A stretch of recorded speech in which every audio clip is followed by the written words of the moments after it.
Once all the pieces have been marked, you can measure in or else fold the fabric to determine crosshairs if you want to position this on your embroidery machine.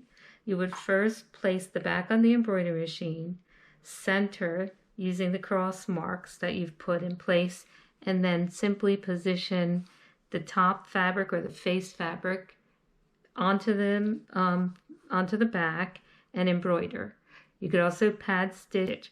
What I will say is try and stay 1 inch away from the lines you've drawn, because you're going to fold these over and stitch, and that row of stitching will interfere with any embroidery. So try and keep your pad stitching at least 1 inch away from these fold lines. I've done no pad stitching for this presentation because I want you to have the clearest view possible of putting these pieces together.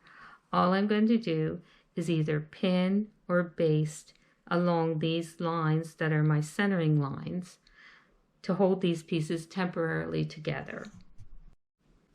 To pin the pieces, I simply pin along the centering guides.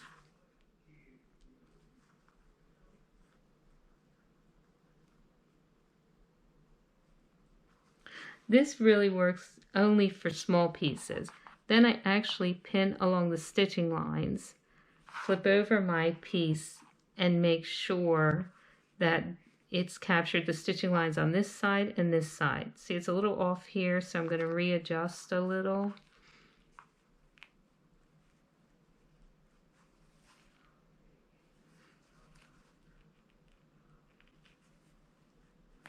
And then I would sew this seam from dot to dot, and I would secure my threads at the beginning and the end of this stitching line. I'm going to show you another way that I like to use. It involves hand basting, but I seem to get more accuracy personally this way. Everybody's different. Pinning might be absolutely adequate for you. When I hand baste these pieces, all I'm doing, I'm using a doubled thread. There's no knot at the end, so I'm going to stitch once around the dots. So I'm going to drive my needle through the lowest dot on the piece that I'm going to join to the piece behind it, come out on the lowest dot here, and I'm going to hold on to my thread. Then I'm going to put my needle through the next dot, which is like the 4th dot up, and drive it through all the layers so it comes out through the second piece. And then I'm going to stitch once around, again following exactly the same path, and that's going to secure my threads, and it's going to be easy to remove when I want it to, because it's not putting double threads up at the top. Then I'm going to come through again, and I'm going to start climbing up the dots through one dot in the front, out through the same dot on the corresponding back piece,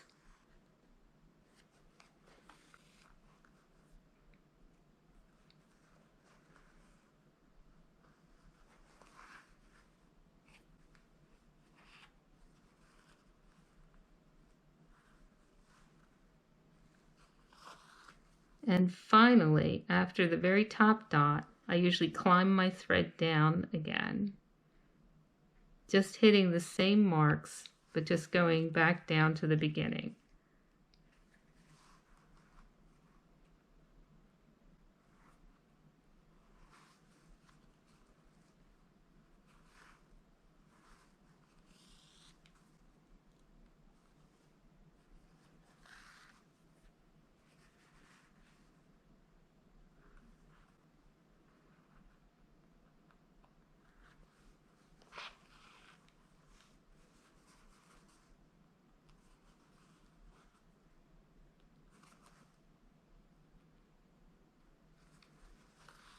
Okay, that's nice and tight, and it's not going to move a lot.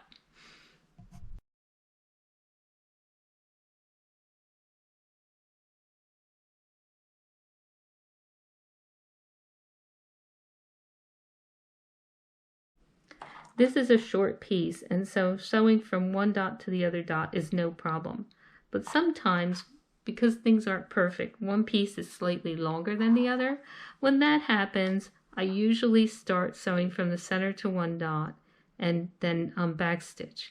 Then I flip the piece over and sew from the center to the remaining dot.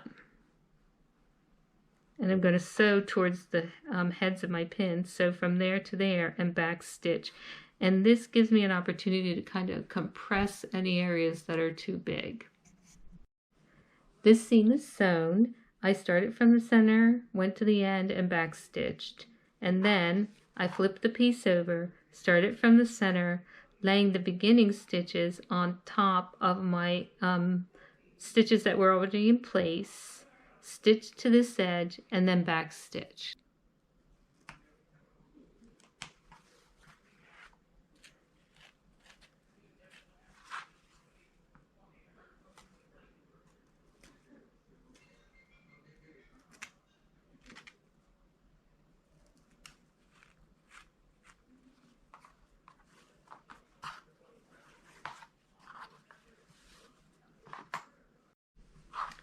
Once the basting stitches are removed, I'm going to add one more square.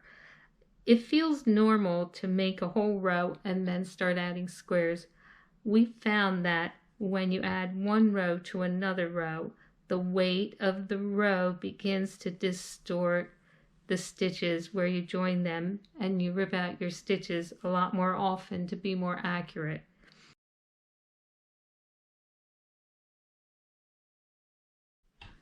So this row is sewn to the piece underneath. I'm going to take out the basting stitches, and then I'm going to add this piece to the actual row first, and then to the piece that's kind of hanging loose down here. Alright, so I've just sewn this seam, and this looks a little funny because it's kind of flopping around down here. But as you start to do more and more complicated patterns, you'll recognize that this is actually going to allow you to make backs that are really interesting. I'm going to remove my basting stitches, and then I'm going to baste these two seams together, and I'll be ready to start adding the center or face pieces to complete this project. Here's what my quilt squares look like from the top. A little bit sloppy, but everything will be fine. Here's what it looks like from the back. See how nicely they all meet? Now I'm going to install their faces, and I'm going to close these up. When I'm sewing, I come down here. As I approach this edge, I flip up this side. I just finger press it, but if I'm having trouble holding it, I use 1/4 inch white double-sided wash away basting tape. I fold the edge like this and allow the fabric to fall away on that side, on this side, the one opposite of the one I'm folding. Then I gently fold the fabric this way. Now I'm going to slide a piece of paper underneath this so you can see what happens. Here's the paper.